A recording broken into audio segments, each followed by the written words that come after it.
Bonjour à vous, j'espère que vous allez bien. Moi c'est Jérémy, enchanté pour officiellement cette première vidéo.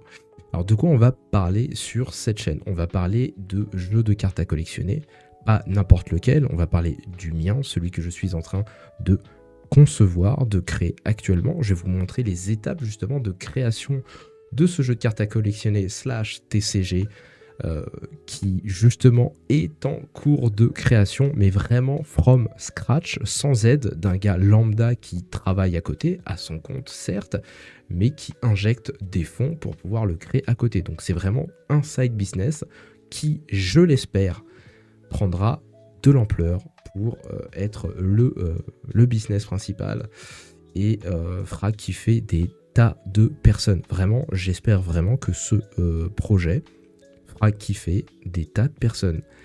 Et mes premiers clients, ce sont mes enfants. Donc moi, c'est très simple. Comment est venue l'idée? Voilà, l'idée, on va en parler parce que c'est le cœur du truc. Tu vois tes enfants passer un bon moment sur un jeu ou à faire une activité. Je parle notamment de l'unboxing de sachets de cartes. C'est ultra satisfaisant à regarder. Oh my god, oh my god. Ah! Ah! Oh! Ah! We got. Ah! À faire et même à faire d'un point de vue digital. What? Oh shit! Oh my god! Je pense notamment à Pokémon Pocket. Bref, une sorte de boucle qui est bouclée. Ça a toujours été un phénomène, oui, parce que c'est Pokémon, mais le fait est que en fait, tu ouvres un booster, tu veux voir ce qu'il y a dedans, tu vois. Tu as cette sensation qui est là, dans chaque opening de booster, et qu'importe la collection. Bien sûr, forcément, quand c'est du Pokémon, bah voilà, il y a de l'émulsion parce que c'est le truc le plus connu, et ça se comprend. Donc, aujourd'hui, de quoi on va parler? On va parler des débuts, du concept, du design, jusqu'au design d'aujourd'hui, donc où on en est aujourd'hui d'un point de vue design de cartes. On va parler uniquement du design de cartes, d'accord? Parce qu'il y a plein d'autres facettes. On peut avoir le design de l'application, le design du site internet qui va héberger, ou la boutique, etc., qui va héberger tout le système, le design des boosters, il va avoir le design des packaging, bref. Tout un tas de design cachés finalement dans cet univers de cartes, d'applications, etc., etc. Mais aujourd'hui, on va se focus vraiment sur le cœur, c'est les cartes. Et je vais vous montrer comment moi, solo, de mon côté, j'ai fait pour coller mon idée, l'améliorer un peu, et aller à la recherche, à la conquête d'illustrateurs pour que leur expérience reflète mes idées. Voilà, donc on est parti, on se rend en direction mon PC, et là on arrive directement sur Miro, qui est un outil pour faire des mind maps et plein d'autres choses. Donc on se retrouve ici. Donc ça a été mon premier rush que j'ai fait sur Canva. Cette image, cette illustration, je l'ai faite pour ma fille à la base, où j'avais pour idée, si je ne dis pas de bêtises, de proposer donc des histoires de licornes, mais où tu peux les avoir en mode random. C'est-à-dire tu cliquais sur un bouton. Je crois que j'ai encore des vidéos où je le faisais. J'avais fait ça sur une dizaine de licornes que j'avais fait avec l'intelligence artificielle. J'en avais fait beaucoup, énormément, à peu près 400, entre 400 et 500. Et l'idée, c'est que tu cliques sur un bouton, tu as une licorne qui apparaît, donc tu as une chance effectivement d'avoir une licorne plutôt qu'une autre, parce qu'ils sont classifiés par rareté, et derrière tu vas avoir donc son histoire. Donc ça, c'était vraiment le but. Et donc tu avais toutes les descriptions de la licorne, d'où elle vient, etc., etc. Le côté que j'ai vraiment kiffé, et de voir finalement dans les yeux de mes enfants, de dire ok, c'est amusant en fait d'avoir ce rôle, donc de pas savoir sur quoi tu vas tomber, et d'avoir peut-être la chance de tirer un truc qui est vraiment rare. Donc un peu cet effet casino, je suis d'accord, mais là pour un truc un peu plus chill, un peu enfant, quoi, qui n'a pas cette notion d'argent. Ok, donc on va se reconcentrer sur la carte en elle-même, les éléments qui étaient importants pour moi dans cette première V1. Donc on avait l'élément, donc je pense que vous connaissez, le type feu, terre, électricité, etc., etc. Le nom du personnage ou du caractère. Les CP, pour le coup, on le verra dans une autre vidéo, c'était un concept que j'ai toujours, que je vous présenterai, qui est le card power. L'équivalent peut-être des attaques dans certains jeux, même si pour l'instant ça n'avait pas de vocation d'attaque.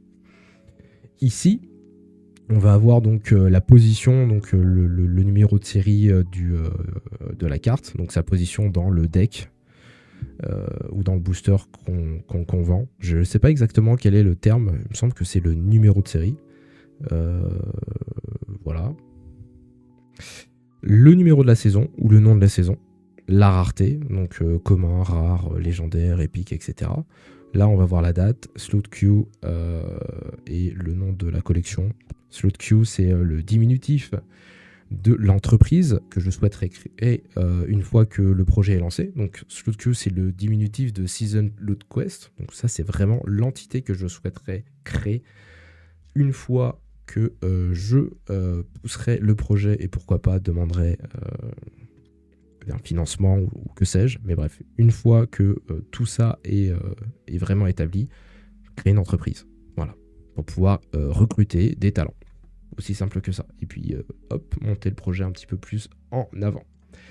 Ok, donc ça, c'était ma première démo. Bon, en attendant de commencer mes recherches, de savoir si effectivement c'est bien là-dessus que je vais m'orienter, j'ai quand même fait des alternatives. Là, tout ce que je vous montre, je le fais avec Canva. Tout ce que je vais vous montrer, d'ailleurs, je le fais avec Canva. Ça me suffit amplement, parce que c'est pas moi qui fais l'illustration. Là, on a la V2. J'ai rajouté donc un petit exemple de ce que je voulais. Donc graphiquement, je voulais que la rareté est une couleur. Je voulais que ça soit une full art. Donc là, on voit déjà cette volonté de full art. Je voulais un élément qui est très distinguable, qui est joli, qui se différencie un peu de ce que fait les autres. Là, le CP pour montrer ce que c'est un exemple, et un tiers qui sera utilisé donc dans un cas bien particulier que je vous présenterai encore une autre fois. D'ailleurs, on reprend le numéro de la saison, le nom de la saison, et il y a des informations qui ne sont plus là. Donc voilà, ça c'est un premier test, enfin un second test, je continue mon aventure. Donc là, on a une démo 3, voilà. Donc qu'est-ce que j'ai fait sur cette version ? J'ai retiré le tiers, j'ai testé, savoir si on pouvait avoir une genre de caractéristique où un peu comme, ok, cette carte, bah, c'est une race. Voilà, une race divine, humain, etc., etc. Peut-être qu'on peut en faire quelque chose par la suite. C'était pour me donner des idées, cette carte. Mais pas que. Ici, j'ai travaillé sur la frame, le cadre. Je lui ai appliqué une couleur pour me dire, ok, bah, il va avoir des éléments un peu holographiques. Et là, ça se ressent. On pourrait se dire, ok, ça c'est quand elle est fixe et quand je la bouge, hop, il y a cet effet holographique.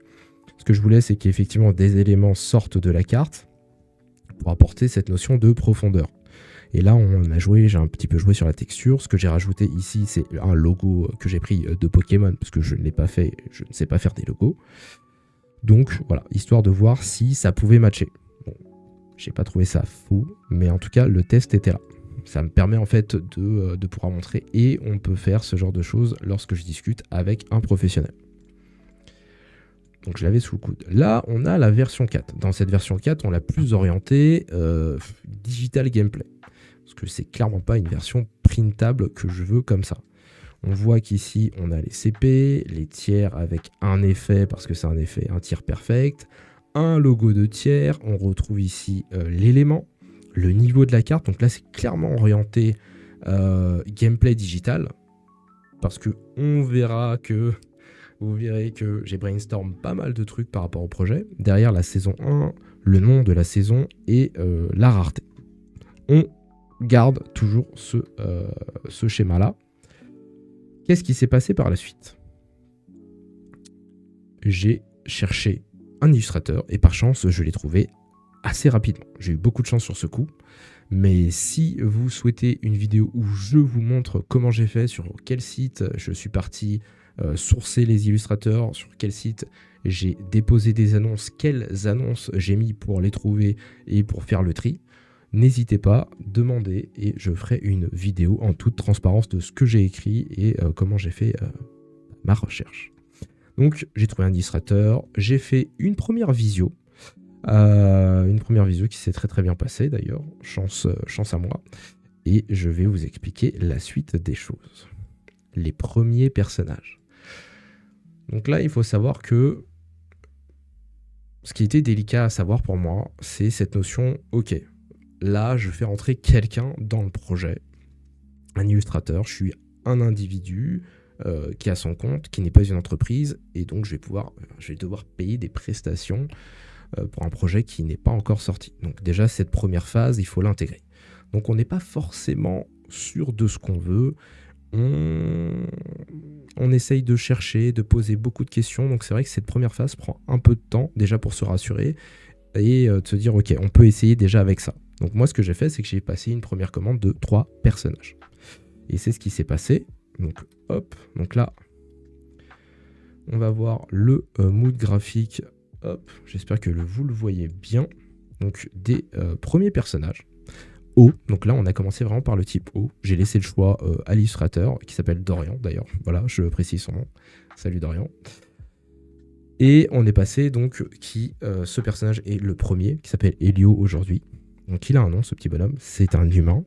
Parce que dans le projet, il y a 3 races pour l'instant, à savoir les humains, les créatures et les mechas. Voilà, pour l'instant, ça s'articule comme ça. Ici, sur le design, il a tenté donc de faire un élément un peu 3D comme ça. On a mis, je lui ai fait comprendre que bon, on n'allait pas faire ce genre de truc et donc on va faire plutôt des tables de variantes, mais on va y venir. Et en fait, ce qui était rigolo, c'est que quand j'ai vu le truc, je me suis dit, qu'est-ce que c'est ça? C'est son pouvoir et tout. Je me suis dit, il y a une espèce de trou noir avec de l'eau. Et en fait, non, c'était vraiment un type. Donc du coup, ça m'a fait sourire. Mais en fait, derrière, il y avait ce croquis-là avec son pouvoir. Donc la jarre d'eau, là, un peu. Vraiment stylé. Et voilà, j'étais super content du design. Et surtout, c'est ce que je voulais, en fait. C'est ça, en fait. C'est l'univers graphique. J'ai choisi cette personne parce qu'il avait déjà ce mood graphique. Je voulais un truc, quelque chose de flat, qui avait une ressemblance avec des univers qui me parlaient. Voilà. Qui me parlaient. Et c'est un mood graphique qui est peu représenté sur la scène de cartes à collectionner TCG. Et donc je me suis dit, ok, on a tout intérêt finalement à tirer notre épingle du jeu sur quelque chose qui n'est pas encore fait, mais qui est pourtant apprécié du public sur d'autres faces du marché, que ce soit dans les jeux vidéo ou dans des trucs d'animation par exemple. Ok, là on va voir notre créature qui s'appelle Écart aujourd'hui. Voilà, bonjour mon petit bébé. Parce que oui, après en fait ça devient votre bébé et là on a notre mecha avec le petit croquis qui va bien. Dans une position, donc ça c'était la V1 de Écart avant qu'il soit, donc tous ces personnages ont été comme ça avant d'être embed dans leur carte. Donc ok, on valide les premiers personnages hauts et derrière donc on va faire le design des types. Donc les types là haut avec une palette de variantes en fonction des circonstances et surtout en fait pour faire un premier choix. Donc là c'est vraiment de la variété pour savoir si on s'oriente plutôt là-dessus. Celui-ci, bref, là ça me permet d'avoir le choix et on va le mettre en contexte par la suite pour pouvoir voir ce qui s'applique le mieux aux cartes. Ok, donc là on les a, maintenant on va faire le test. On va les mettre dans des frames. Et croyez-moi que cette partie ici, c'est probablement la plus longue. De se fixer finalement sur une frame ou un UI, c'est délicat. C'est délicat et je pense qu'effectivement, je dirais pas que ça demande un test auprès de la communauté, mais j'ai envie de vous dire que c'est un ressenti profond déjà qui doit se faire, se dire ok, c'est une évidence, c'est clair, quand je la regarde de loin, c'est clair, tout est bon, en fait tout fonctionne. Donc si dans les premières secondes tu n'as pas ça, pour moi c'est qu'il y a quelque chose. Après, bien entendu, une personne n'a pas la vérité absolue, il faut effectivement le montrer à d'autres personnes. Si la majorité des personnes vous disent que bah non, lui elle est claquée, bah, il faut revoir le truc. Donc moi là-dessus je suis partisan de c'est la majorité qui a raison. En tout cas là-dessus. Donc voilà, ça c'est les frame UI test. Voilà, je vous montre, j'espère que vous l'avez en entière. Je vais les diminuer un petit peu. Donc on est passé par pas mal de phases de test UI. Heureusement que, et d'ailleurs c'est ce que je vous conseille si vous travaillez avec un illustrateur, demandez 1 ou 2 supports pour pouvoir communiquer, envoyer des messages, faire des retours, des feedbacks, des visios, ce genre de choses rapidement pour rebondir et ne pas laisser quelque chose de bah non ça ne me plaît pas et finalement ce travail va être dupliqué sur tous vos autres personnages par exemple.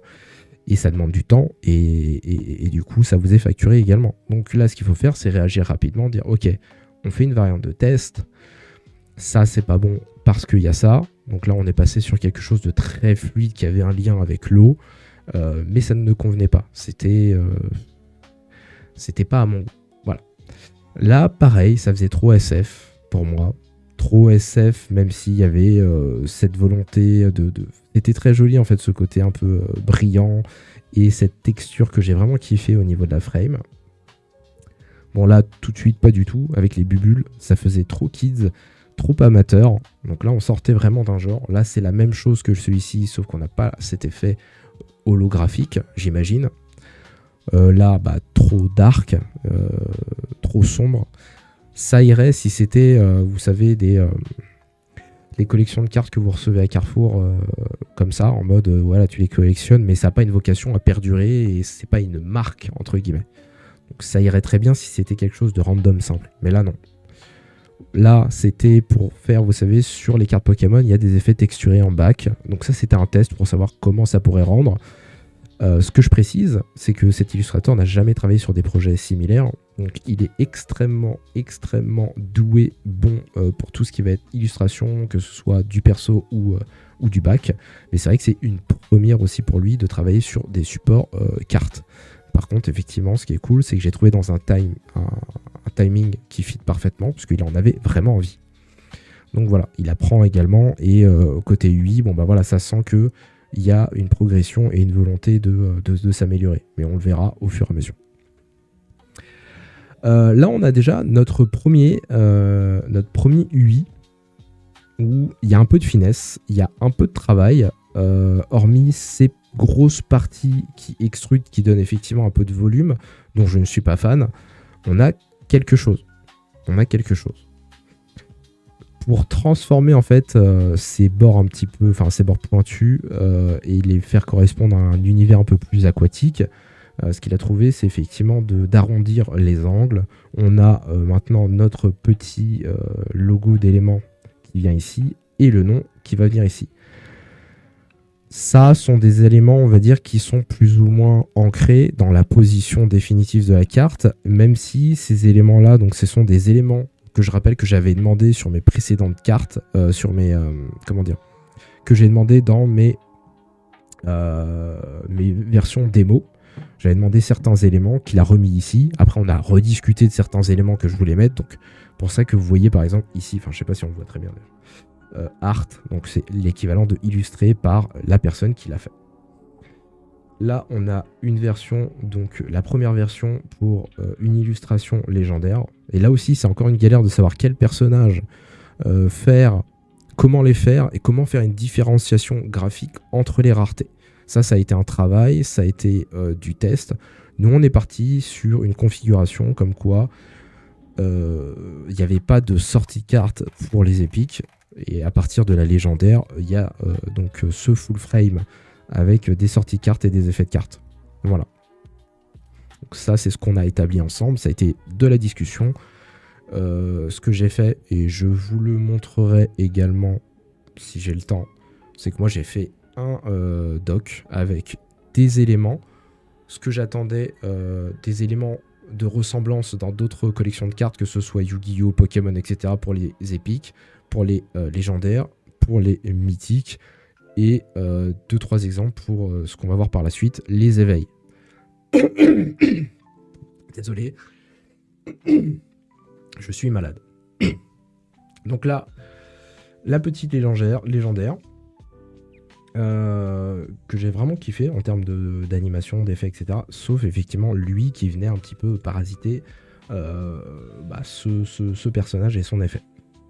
Donc, ce qui s'est passé par la suite, c'est qu'il a fallu donc retravailler tout ça et faire un choix. Donc là, on voit par exemple l'évolution des cartes. On a fait encore des tests, on a affiné sur cette même UI, d'accord. La frame était plus ou moins validée. C'est-à-dire que là, on a une colorimétrie. Ce côté un peu brillant quand tu bouges la carte, il est bien mis déjà en 2D.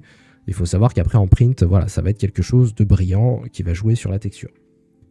C'est celle-ci qu'on a choisi de partir pour une version épique. Un bord un peu argenté. Donc on va pas faire le traditionnel justement bleu-violet. On va partir là-dessus pour faire un truc un peu plus générique. Et après on verra ce que ça va donner juste en dessous. Voilà, on est parti là-dessus. On voulait faire un petit test pour faire ressortir encore plus le cadre de devant. Donc avoir cet effet un peu d'extrusion que j'ai pas spécialement kiffé. Après derrière on l'a laissé en simple. C'était ce qui me convenait le plus. Là, on voit donc la carte sans écart écrit dessus, avec un écart blanc avec du glow. Donc ça, c'est encore une phase de test. Est-ce qu'on écrit en flat? Est-ce qu'on écrit avec du contour, donc du stroke noir autour de la lettrine? Quel type de lettrine on fait? D'ailleurs, ça, effectivement, on va en reparler. Moi, j'ai fait ce choix-là sur la police d'écriture qu'on va choisir. Et derrière, bon, ça, c'est la version finale. Donc là, on a vu tout à l'heure donc la première phase, donc la test avec la mauvaise UI entre guillemets, et la version UI que j'ai validée avec un cadre cette fois-ci donc légendaire, donc brillant et texturé. Je sais pas si ça se voit très bien, mais on a donc des bords texturés, ça vraiment je kiffe. Là, on a une qualité d'image qui est nettement moins belle que ce que j'ai en fichier, et ce que vous verrez à l'écran ne reflète pas, encore une fois, la carte que vous aurez entre les mains. Elle sera bien plus jolie. Mais bon, pour la résolution, pour que tout ça se charge vite, voilà, on a un fichier comme ça. Ça suffit, je pense, pour la vidéo. Donc là, on a les effets. Ce qui va être fait, là, par exemple, pour ne pas parasiter la lecture, ce qu'il a fait... Et c'est clairement bien hein, pour le test, c'est qu'il a mis de l'opacité quand ça passe sur les textes, chose qu'on va changer, on va garder en fait ce truc là, mais on va faire venir le texte par-dessus, donc là ça va être en phase de test. Simplement on va effectivement mettre un contour comme ce que fait Pokémon autour des textes pour le faire ressortir, mais voilà, histoire d'avoir vraiment l'élément qui arrive à fond et sans opacité. En tout cas sans opacité à 0, un peu partout. Ok, là on va être sur notre ligne de carte mythique. Donc là on voit vraiment qu'il y a une différence entre les deux. On est parti de là pour aller jusqu'ici. Donc là on voit vraiment la trame d'évolution qui s'est faite avec le test. Là on a mis un petit peu de brouillard pour pouvoir laisser la vue du texte et je trouve ça beaucoup plus joli parce que ça donne un peu de profondeur, c'est vraiment très très très joli. Je suis vraiment très fier de toutes ces cartes. Mais voilà, ici en tout cas, lui fonctionne à merveille. Vraiment, lui fonctionne à merveille. C'est mon point de vue, hein, je suis peut-être pas objectif. Mais voilà, je les trouve vraiment magnifiques. Donc voilà. On a fait le choix, ça ce sont l'évolution, on est passé par du bleuté, par quelque chose de plus rosé, et même vous voyez au niveau du cadre, il y a eu cette petite évolution. Peu texturé, plus clair, plus texturé, un peu plus foncé, et un peu plus dégradé, donc entre là et ici, bref. Donc voilà l'évolution qu'il y a eu d'un point de vue cadre frame. Et on a donc fait le choix de... Enfin, moi, j'ai fait le choix de valider tout ça. Là, il y a eu un break. Donc, entre tout ça, il s'est passé des choses. Il s'est passé le fait que la prochaine collection, c'est la feu. Donc, 3 autres personnages. On fonctionne par ordre de 3. 3, 3, 3, de plusieurs types. Voilà. Donc, type ou élément. Voilà, élément feu, et foudre, etc., etc. Donc là, c'est le feu. La prochaine à cette étape-là qui est en cours de conception. Et moi, là-dessus, je me suis orienté sur le design de plusieurs choses que je parlerai dans une autre vidéo, parce que ça demandera beaucoup de temps. Et je me suis... j'ai beaucoup fouillé le net en me disant, ok, est-ce que il y a déjà une collection, un jeu de cartes à collectionner pur et dur, hein, là où il n'y a pas cet aspect donc, de TCG qui s'est mondialement bien vendu. Hein. Mis à part être une firme, moi je pense par exemple à ma fille qui a une collection de cartes à collectionner de poupées LOL, je crois que c'est ça.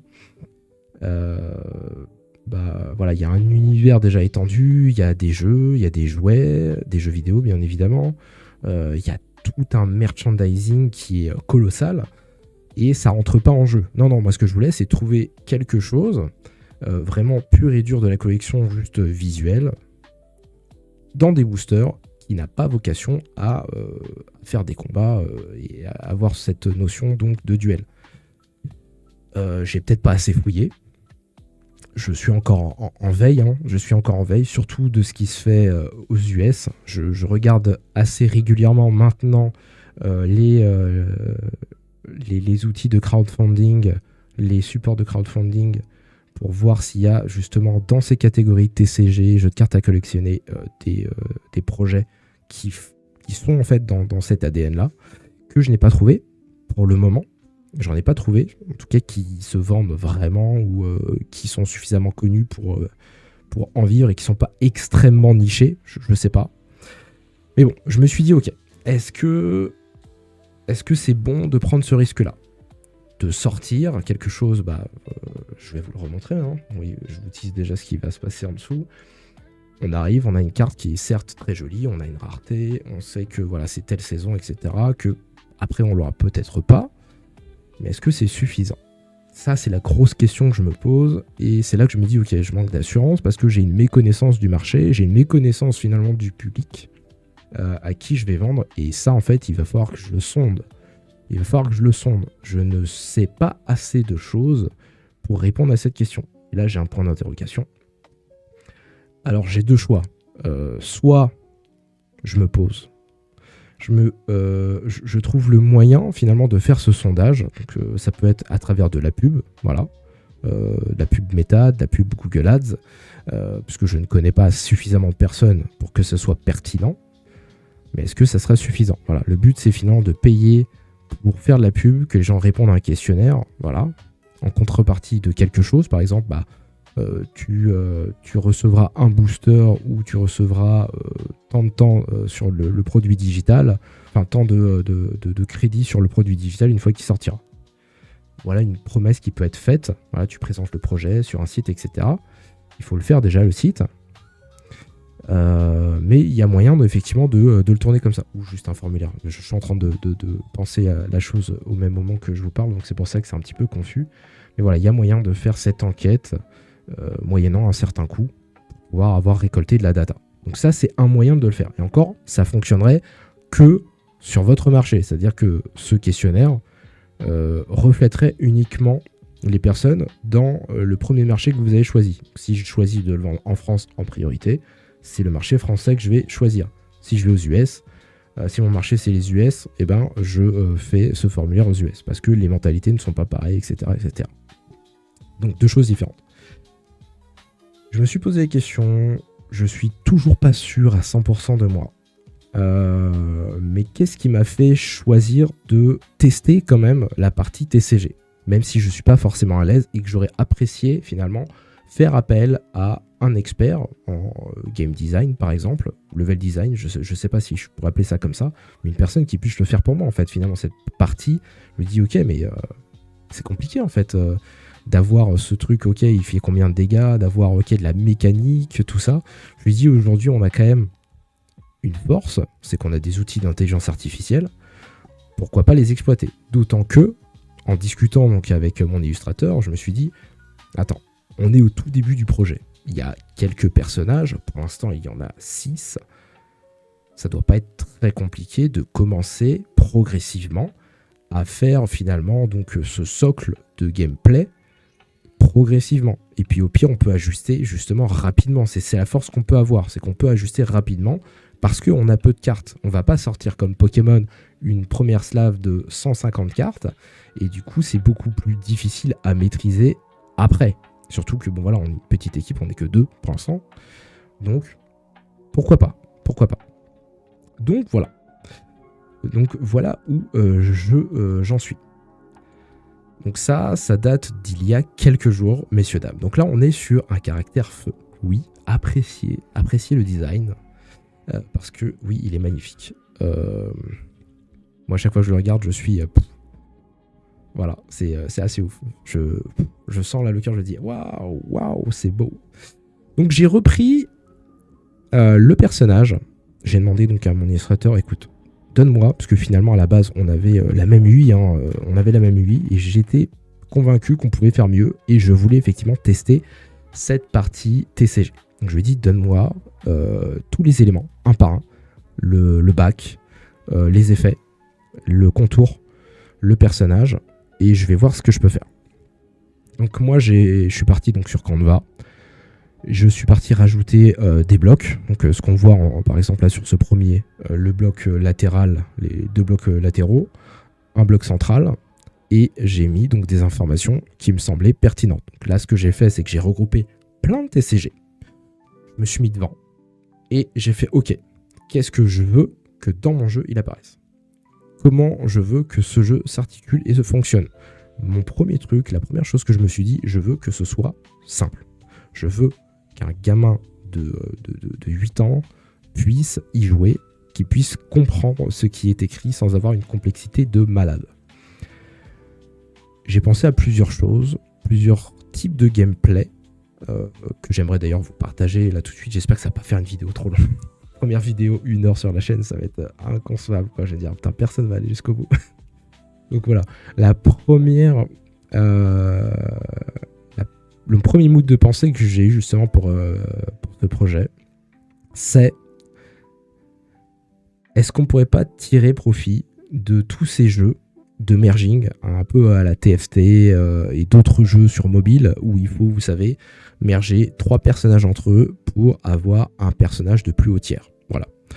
Bien, c'est ce que j'ai repris en fait sur ici, et d'ailleurs c'est tout le concept finalement du projet Etheron, c'est que vous avez là un design de carte qui est en légendaire. Cette personne, donc Niska par exemple, va avoir une. Vous allez le voir, il faut que je présente ce truc. Elle va avoir 2 versions en éveil 1. Une version antique, une version cosmique. Mais en éveil 2, elle va avoir 4 autres versions qui dépendent de la première. Donc voilà, ça c'est voilà. Mais elle a encore 4 autres versions. Et 4 autres peut-être pouvoirs potentiels. Là pour l'instant c'est la partie TCG et j'ai pas encore creusé le truc. Mais voilà, le truc c'est que on peut adopter ce manière de fusionner les 3 pour aller sur un tiers de rareté supérieur. Donc ça veut dire que si on change de carte, on change de frame, le design est différent, le back est différent, l'attaque est différente, le nom de l'attaque peut être différent. Et les dégâts sont différents, les effets.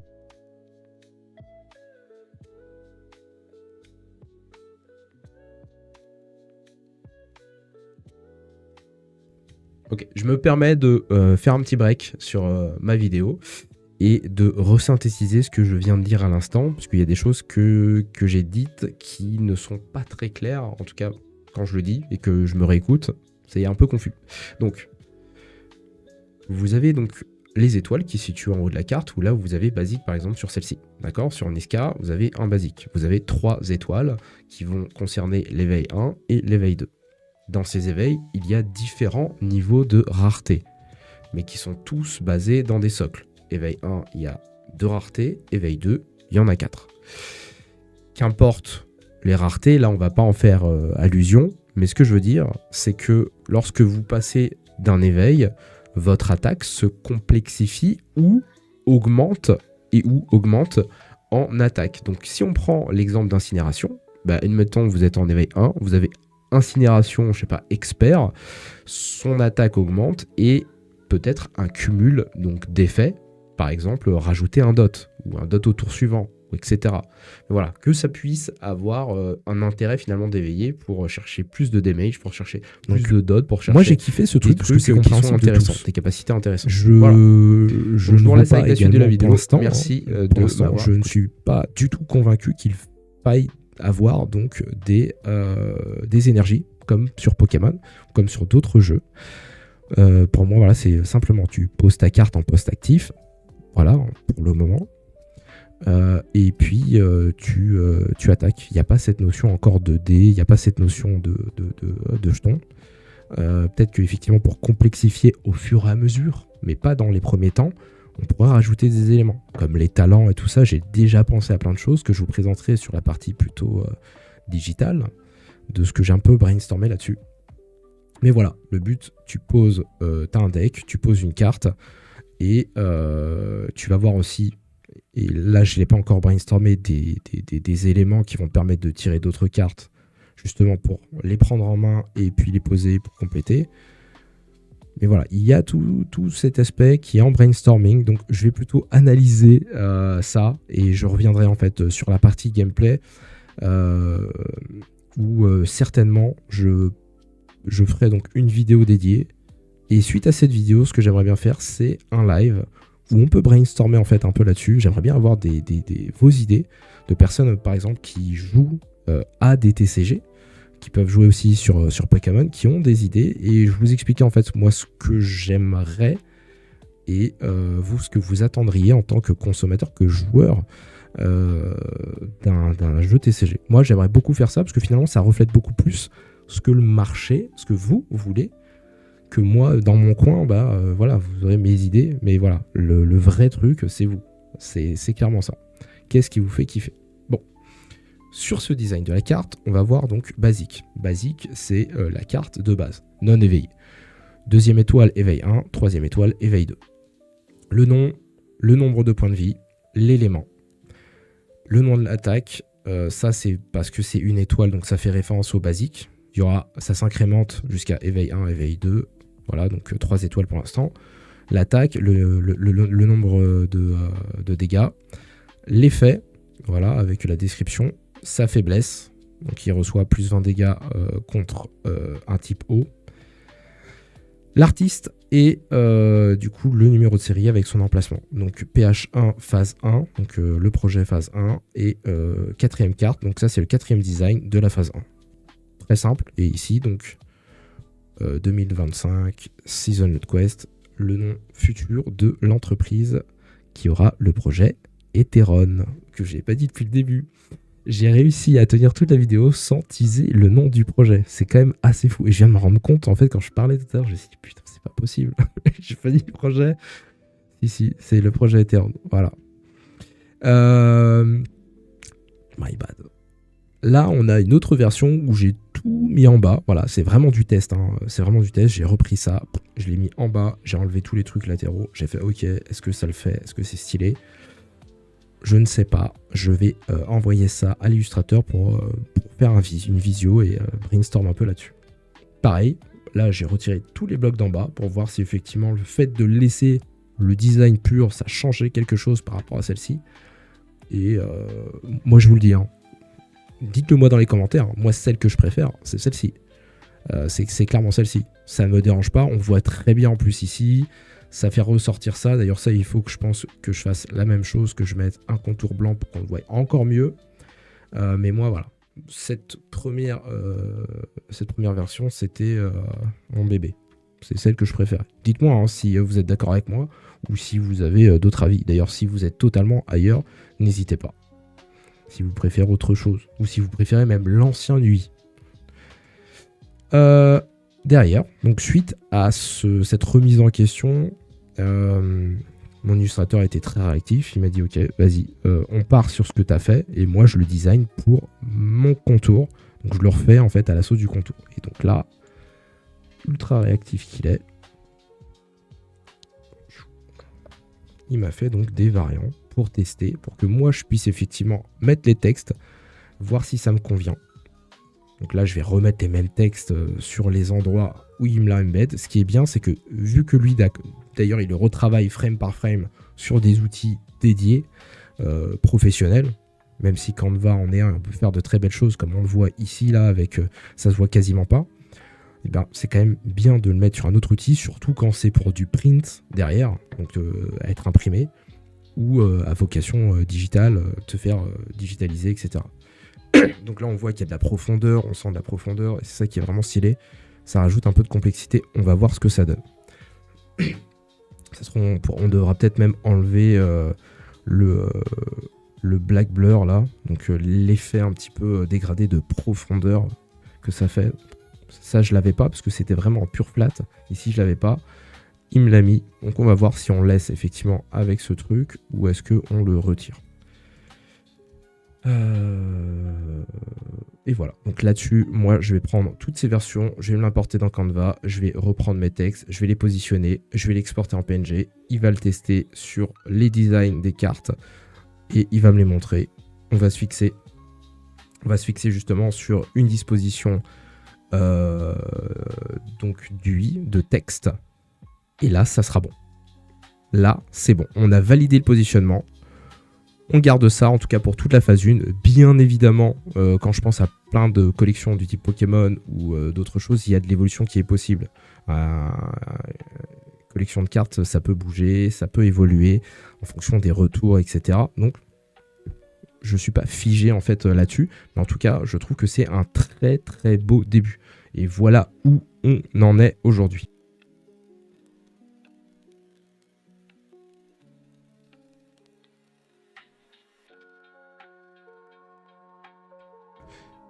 C'est Jérémy du montage, encore une fois, comme quoi il y a eu quand même déjà de l'évolution. Il y a deux choses qui viennent se greffer à l'information de la carte. La première, c'est, et vous le savez, vous avez écouté le début de la vidéo, il y a 3 races distinctes pour l'instant dans Ethereum. Il y a les humains, les créatures et les mechas. D'accord ? Là, on voit par exemple un exemple avec Niska. Si on n'a pas la même perception de ce qu'est un humain, bien on pourrait se dire ok, elle a une peau qui est un peu brûlée, un peu rocailleuse, on peut se dire peut-être que c'est un monstre, une créature peut-être.